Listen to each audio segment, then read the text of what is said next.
ADGP MR Ajith Kumar RSS നേതാവുമായി നടത്തിയ കൂടിക്കാഴ്ചയിൽ അന്വേഷണം പ്രഖ്യാപിച്ചു. DGPക്കാണ് സംസ്ഥാന സർക്കാർ അന്വേഷണത്തിന് നിർദ്ദേശം നൽകിയത്. ഇത് സംബന്ധിച്ച ഉത്തരവ് പുറത്തിറക്കി. പ്രതിപക്ഷത്തിനു പുറമെ മുന്നണിയിൽ നിന്നടക്കം വിമർശനമുയർന്ന സാഹചര്യത്തിൽ കൂടിയാണ് അന്വേഷണം പ്രഖ്യാപിച്ചത്. ADGP MR അജിത് കുമാർ 2 പ്രമുഖ RSS നേതാക്കളുമായിട്ടാണ് കൂടിക്കാഴ്ച നടത്തിയത്. M. വിൻസെന്റ് നൽകിയ പരാതിയും സർക്കാർ DGPക്ക് കൈമാറി.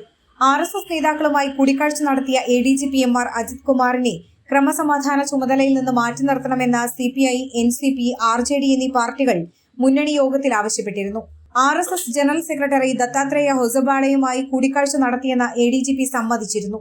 സ്വകാര്യ സന്ദർശനമെന്നായിരുന്നു വിശദീകരണം. ദത്താത്രേയ ഹൊസബാളെ തൃശൂരിൽ പഞ്ചനക്ഷത്ര ഹോട്ടലിൽ താമസിച്ച ദിവസം ADGP MR അജിത് കുമാർ അവിടെ എത്തിയിരുന്നതായി അടുത്ത ദിവസം തന്നെ Kerala police special branch report ചെയ്തിരുന്നു. ഇതിനു പിന്നാലെയാണ് അജിത് കുമാർ RSS നേതാവ് രാം മാധവനെയും കണ്ടുവെന്ന സ്പെഷ്യൽ ബ്രാഞ്ച് റിപ്പോർട്ട് വ്യക്തമാക്കിയത്.